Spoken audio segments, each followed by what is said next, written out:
nzikiriza nnyo bannaffe abatulaba eyo Olulansange Online TV. Amannya Kiyingi Duncan Kihuwa nga bulijjo tukomyewo mu kanyomero kaffe kano ak'enkulungo y'okumanya n'omusomesa omukenkufu olulimi Oluganda Musibbosa Geoffrey Nseregganyi Ssengule 2022 kawonawo waffe. Nga bwe twabasuubiza obutabajuza bwe tukomyewo bannalulasange na mwenna abatugoberera. Enda sooka okubanjulira obutowo bwaffe buno wammanga dictionary ey'Olulasange olulimi Oluganda olw'edda. Dictionary yino ya mitwalo 10 gyokka. Bannalulasange obuwagizi bwammwe muteeke nammwe ettaffaali ku Buganda ng'omukulu bwe yawandiika ekitabo kino. Bannange ebintu si byangu ekitabo kino. Omusajja nze nakiwandiika emyaka 15. Kaakati tulina olulimi Oluganda n'ebigundiddwa ku mulembe guno Omutebi akatabo kaakano kasinze 3,000 ka Geoffrey Munnabusiro. Bannange omulembe guno omulembe gukyuse. Kati ebigundiddwa gula akatabo kano osomeko. Tulina effumbeko ly'ebisoko ebya Ssengule 2022 nako kaakano kasinze 3,000. Tulina Bassekabaka b'ensi Muwawa akatabo kaakano nako kawandiikibwa omukulu y'omu oyo Musibbosa Geoffrey kawonawo. So omusomesa sooka weeyanjulireko eri bannalulasange nga tetunnagenda mu kanyomero kaffe kano. Weewaawo tebakutikka kyakulya n'oboyanya ensingo, entula y'embali mu ndodo yeekuwa engalula y'entawaata. Ate kimanyi bulungi nti ente y'abato gyetunula ebinyonyonto gye biggwera. Kale nange sirina ngeri gye nsobola kwetiriwa osanga omwana alina nnyina nga sirina kye ŋŋamba eri abataka wabula nsooka okubalamusa n'okubaweereza eyannabwannana nti mutya nno yonna gye musinziira abalungi abatugoberera abatulaba wano ku Olulasange Online TV. Ekimanyi bulungi nti sirisubwa lutabalo luliddako nga ku mutima kuliko ekkaliiri. Ate ekiruyi ekingi kizaala ekiruba. Kale tuzzeewo wano nga bw'owulidde muganda wange mukulu wange Kihuwa Duncan Kiyingi annyanjudde.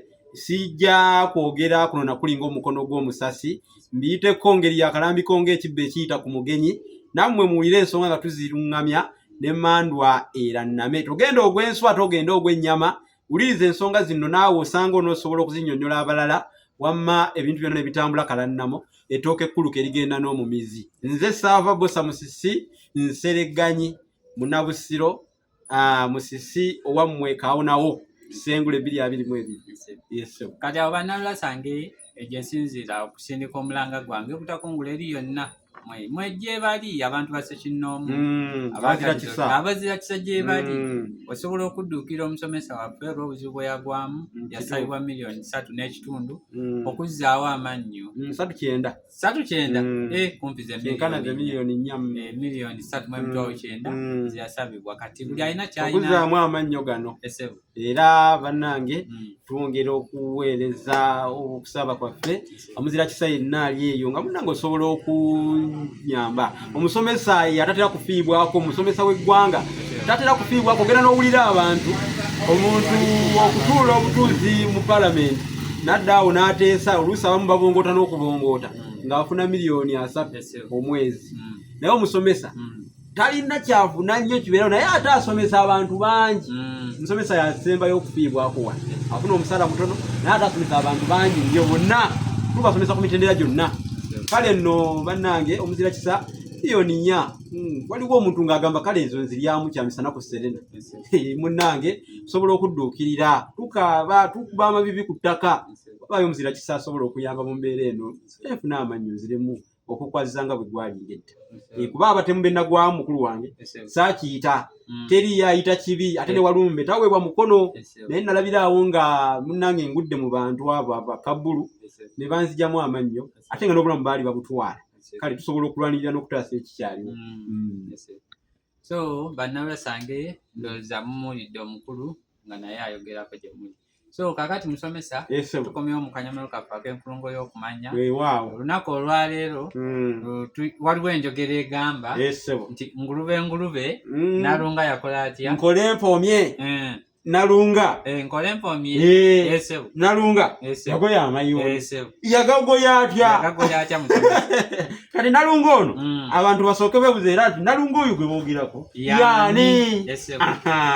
oyo no Nalunga yali mwana omuwala omulungi Lwondo bagambe ndi omulungi Lwondo yali mulungi Lwondo kitegeeza nti yali mulungi nnyo nga ne namungona mutenda nti wabula muka yali muwala wa Ssemalulu Nawutiti kakati yali era mu ngeri endala Ssemalulu we Nawutiti yali omuwala oyo yamuwa kabaka amuwase kabaka gwenjogerako ye Jjuuko ow'e16 Jjuuko ow'e16 yawasa omuwala yamukuba nkana kabaka tawasa akuba nkana kati kabaka Jjuuko omukyalo oli yamwagala nnyo okusinga n'abakyala abalala era teyakolanga nga buli lunaku olutya ayiyiza bba ekyokulya ekipya kabaka agenda okujja ng'ayiyiza yakapya kati mu kuyiiya nnyo bintu byatuka ne bimugwako n'atuuka lwe kati waleero muyiyiza eki byonna byonna bye ndowoozaako mbikoze biweddeyo munnange ekyaddako kwe kugoya amayuuni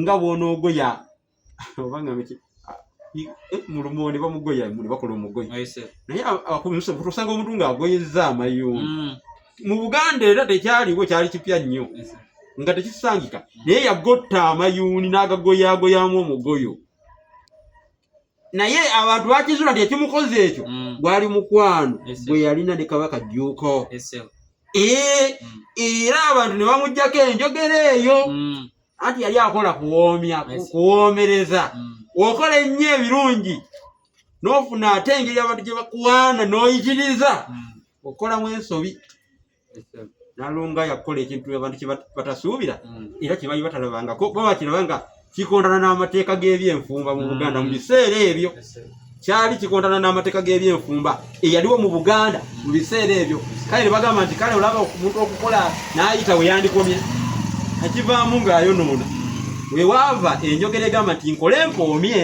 Nalunga yagoya amayuuni abamu bagamba nti Nalunga yagotta amayuuni naye okugoya n'okugotta era tewali nnyo njawulo kugotta kugoya kati kitegeeza nti kirungi bulijjo okuleka ekyo ekisaamusaamu ekisaanidde naye toyitiriza oyitiriza ennyo oyonoona ge makulu g'enjogera eyo era awo we yatandikira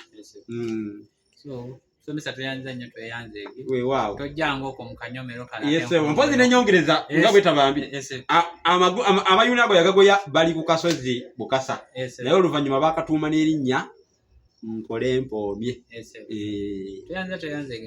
weewaawo ne bannabasanga enyongera bategeeza nti oli ayinza obbeeyo ng'alinayo akasimu era tuddaawo yateekaawo kituufu ng'ali awo takalinaako mugaso kituufu nnyo muganda wange ono ye Kiyingi Duncan ye mukubiriza wa puroguraamu eno gye tulimu enkulungo y'okumanya ku Olulasangeye naye bambi yaŋŋamba muto wange nze abantu kuba namugamba abantu b'Olulasangeye bw'oyagala bakuyambe batya kubanga byobaweereza babyagala naŋŋamba nti nze abantu singa bannyamba ekintu kimu ne banfunirayo akasimu sifuddeeyo bakapya oba kakwatibwamu naye nga kasimu ayagala kasimu n'olwekyo twongera okubakubira omulango ogutakungula mutuduukirire ate akasimu ako nako akafune oba olina simu nga newoba nga wagikwatamuko oba nga olina nnyingi ng'olinawo gy'olinaawo ng'osobola okumuyamba bambi gimuwe atajja kukwerabira obulamu bwe bwonna ate era tujja kutuukawo w'oli wennyini tukwebaze nnyo ebyensuso bw'anaaba akikoze ku lw'olulimi lwo okikola ku lwa Buganda n'olulimi lwo mwebale nnyo mwebalire ddala